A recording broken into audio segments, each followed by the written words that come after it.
ನಾಡಪ್ರಭು ಕೆಂಪೇಗೌಡರ 517 ವರ್ಷದ ಜಯಂತಿಯ ಶುಭಾಶಯಗಳನ್ನು ಕೋರ್ತಾ ಇದ್ದೀವಿ. ಇವತ್ತು ಮೈಸೂರು ಜಿಲ್ಲಾ ಒಕ್ಕಲಿಗರ ಸಂಘ ಹಾಗೂ ರಾಜ್ಯ ಒಕ್ಕಲಿಗರ ಸಂಘ ಇತರ ಒಕ್ಕಲಿಗರ ಸಂಘಟನೆಗಳ ಸಹಯೋಗದೊಂದಿಗೆ ಏನು ಕಾರ್ಯಕ್ರಮ ಆಯೋಜನೆ ಮಾಡಿದ್ದೀವಿ. ಇದರಲ್ಲಿ ನಮ್ಮ ಐತಿಹಾಸಿಕ ಗಂಗಾ ಸಾಮ್ರಾಜ್ಯದ ಟ್ಯಾಬ್ಲೆಗಳನ್ನು ನಾವು ಗಂಗಾ ಸಾಮ್ರಾಜ್ಯದಿಂದ ಹಿಡಿದು ಕೆಂಪೇಗೌಡರವರೆಗಿನ ಎಲ್ಲ ಟ್ಯಾಬ್ಲೆಗಳನ್ನ ಹಾಕಿದ್ದೀವಿ.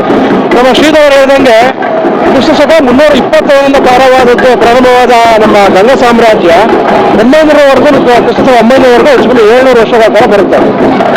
ಈಗ ಅಖಂಡ ಭಾರತವನ್ನು ಆಳ್ವಿಕೆ ಮಾಡಿದ್ರು. ಏನು ಹೇಳ್ತೀವಿ, ಇಮ್ಮಡಿ ಪುಲಕೇಶಿ ಅವರು ಅಖಂಡ ಭಾರತವನ್ನು ಆಳ್ವಿಕೆ ಮಾಡಿದ್ರಂತ ಅದಕ್ಕೂ ಮುಂಚೆನೆ ಪರಿಪೂರ್ಣ ಭಾರತವನ್ನು ಹೆಚ್ಚು ಕಮ್ಮಿ ಆಳ್ವಿಕೆ ಮಾಡಿದ್ದು ಗಂಗಾ ಸಾಮ್ರಾಜ್ಯದ ಹಿರಿಮೆ ಅದು.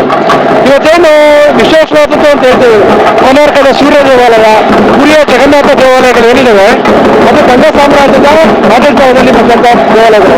ಹೀಗಾಗಿ ಒಂದು ಬಾಳೆ ಗಿಡ 10 ಕಂದು 12 ಕಂದು 15 ಕೂರವರೆಗೂ ಹೊನೆ ಬಿಡ್ತವೆ. ಮೊದಲ ಕಂದು ಏನಿದೆ ಅದು ಗಂಗಾ ಸಾಮ್ರಾಜ್ಯ.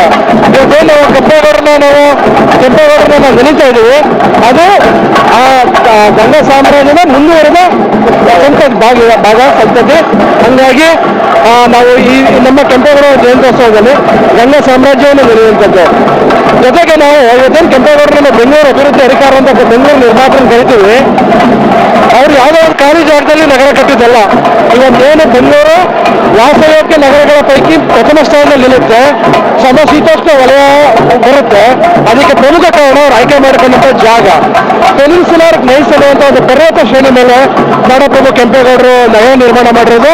ಹಂಗಾಗಿ ಬೆಂಗಳೂರು ಇವತ್ತಿಗೆ ಸಮಶೀತೋಷ್ಣ ಏನು ವಾತಾವರಣ ಇದೆ, ಅದಕ್ಕೆ ಕೆಂಪೇಗೌಡರು ವೈಜ್ಞಾನಿಕ ದೃಷ್ಟಿಕೋನ ಕಾರಣ ಅಂತ ಹೇಳ್ತಾ ಕೆಂಪೇಗೌಡರನ್ನ ಈ ವಿಚಾರಗಳಲ್ಲಿ ಜಾತ್ಯತೀತವಾಗಿ, ಸಾಮಾಜಿಕವಾಗಿ, ವೈಜ್ಞಾನಿಕವಾಗಿ, ಧಾರ್ಮಿಕವಾಗಿ ಮತ್ತು ಒಬ್ಬ ಕೃಷಿಕನಾಗಿ ಏನೇನೆಲ್ಲ ಮಾಡಿದ್ರು ಅನ್ನುವಂಥ ವಿಚಾರಗಳನ್ನ ಪ್ರಸ್ತುತಪಡಿಸುವಂಥ ಕಾರ್ಯಕ್ರಮಗಳನ್ನು ಮಾಡ್ತಾ ಇದ್ದೀವಿ.